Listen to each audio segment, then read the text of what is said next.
Si Trillanes, meron din siyang case na final na sinasabi niya involved sa drugs si Congressman Polong. No?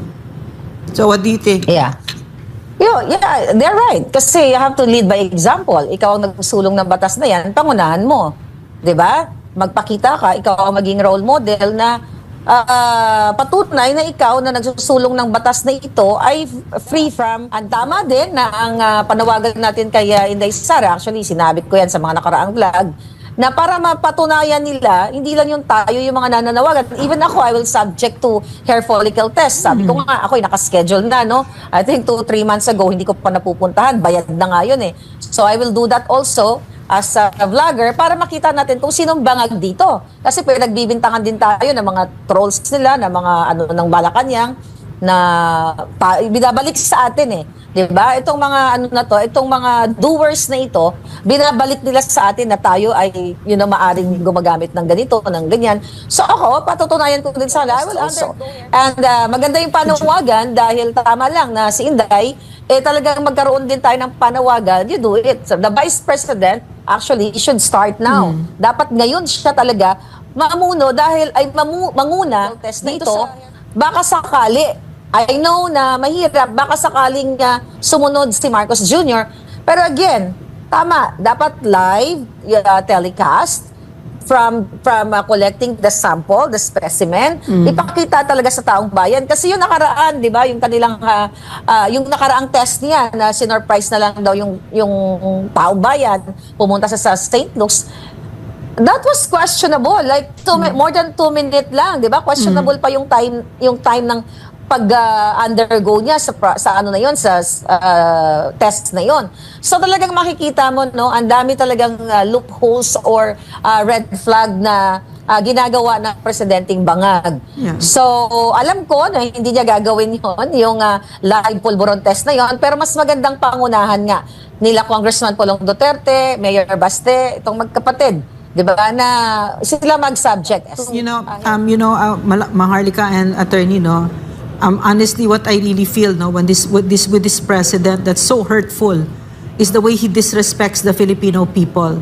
Because I saw it, no, and I understood it, no, with my father and with President Duterte, na magre-respond ka sa tao. You have to be very responsive kasi kaya ka nga nandyan eh, di ba? Mag-respond ka. So that he's ignoring the pleas of the people that demand. No? Dapat on his own, wala nang demand yan eh. The moment lumabas yan, agad siya mismo. But that there's a demand, but that he's ignoring us. So disrespectful talaga of this president. Kaya gusto ko sana, no, to also have that demand on the vice president because I want to see, are you going to respond to us? Are you going to be like that? Magigbabastusin mo din ba kami? Kasi ito na yung panahon na kailangan makilala natin kung sino itong mga ito na ibinigay natin yung tiwala natin. Kaya I really like that we are demanding not just the president but the vice president, the cabinet secretaries, the members of Congress and Senate, and in fact all the workers in government because they affect our lives. But let's start with that first, and then you know what, how it will feel if they step up and do that and submit themselves to that test. It will feel very comforting to the Filipino people that we can trust you, that you are responsive, you can hear us. But if you don't do that, then what it will look like to us, no, is that you are defending the president, no, because he doesn't want to do it eh. No, attorney, what do you think? Doon sa statement kanina ni Nograles, pinapatamaan niya ang local government ng Davao. Ang sabi niya may 37 dyan na nag-positive at sana isama yung mga LGUs. So of course, as being alluded to, dapat si Mayor Baste should start in the same manner na diniman sa kanya ni Nograles, and then after Baste will do it, then demand for Nograles to demand the same sa kanilang members of the House. And then for Pulong, nag-file ka ng bill, magsimula ka, no? It starts from you. And kay Vice President, sabi kasi niya, I will show you how to command. Yeah. And then command is always by example. So the Vice President should undergo the hair follicle. Si Congressman Polong na nag-file ng bill to show that it's not coming from a poisonous tree or poisonous source. You should do that. And kay Baste kasi hinahamon ka mismo ni Nograles. Sinasabi na Yes, sir. 37 sa mga employees mo. It shows that, sabi niya, dapat kasamang LGU ng Davao dyan. So you must show that the family, being alluded to is free from, kasi wala tayong karapatan magsalita. No, we don't have the right to support any of these people if they are using drugs. Also even though I trust the Vice President, and I'm close to the Dutertes, those are still just words eh. I mean, in the light of all these revelations na talamak pala talaga ang droga sa loob ng gobyerno mismo. Kaya pala hindi umaandar ang Pilipinas, kasi the quality of your government will be the quality of your country, So ito pala yun. So I was gonna say, those are just words, Even if the Vice President is highly trusted, at this point, those are just words to me. Madam Vice President, have yourself tested. Congressman Polong, kayo nagsimula nito eh. Di ba magpa-test kayo? Pakita ninyo sa amin na hindi lang kayo puro salita kasi na-overdose na kami dito sa mga nakaupo ngayon. Puro salita, puro budol, puro sinungaling. Now, if you are really real public servants, magpa-test kayo. Lahat kayo dyan. Openly, yes, of course. Lahat kayo.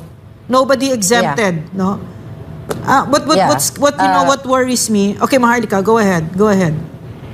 No, go ahead, Doc. Tapusin mo. No, what's really sickening to me, Sickening to me is looking at the faces of this congressmen, these legislators, and knowing that they are there to defend tambaloslos, They're sucking up, ng mga sip-sip. And you don't want that kind of, you don't want those kinds of leaders na sumisip-sip sa leader nila. Kung hindi, yung mga nasa isip nila ay tungkol sa Pilipino. Otherwise, why would they take offense over something that's going to be good for the Filipino people? Agad-agad, Agad-agad ito mga ito. Depensa ka agad kung anong iniutos. Kasi hindi naman tanga Pilipino eh. Hindi naman kami tanga. Alam naman namin kung ano nangyayari. And at this point, let me tell you, all the members of Congress, this is the lowest point of Congress ever. And if my father who was in Congress, he was the one, he's my standard. And it wasn't ever like that. Kakahiya kayo. Yeah. Well, I believe si Congressman Pulong Duterte ay based doon sa That was a long time nababasa ago. ko sa comment. Matagal yan, that was Maharlika, long time ago? 2016 yan. Okay. Yeah. Okay. Now, we're demanding and nananawagan tayo na tama yung mga binanggit natin dito na simulan nila. And also, yung mga young guns.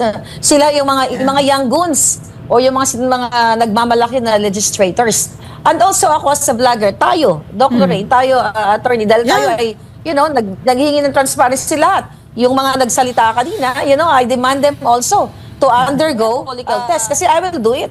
Okay? Yeah, kasi wala naman akong kinatatakutan. Lahat tayo, kung wala ka kasing alam mo na malinis ka, you will undergo. Napakabilis lang yan. Napakadali lang yan. So yung mga like vloggers and reporters like you guys or journalists na nagde-demand ng ganitong klaseng test, then sabi ko nga, we have to lead by example. Let's do it. Call ako dyan. Gawin ko yan. But Maharlika, let me make a distinction ha. I don't mind, I'll do it. But let me make a distinction. Napakahalaga pag government official, pag public servant ka, dapat ikaw magpabihan. Siyempre tayo, okay lang sa akin. Kahit na anong test idala nyo sa akin, wala akong tinatago, di ba? Pero more so them because hawak nila ang resources ng bayan, sila ang gumagawa ng mga desisyon, sila ang lahat. Apektado buhay natin at buhay ng mga anak natin at destiny ng ating bansa. Yeah. Usapan natin yung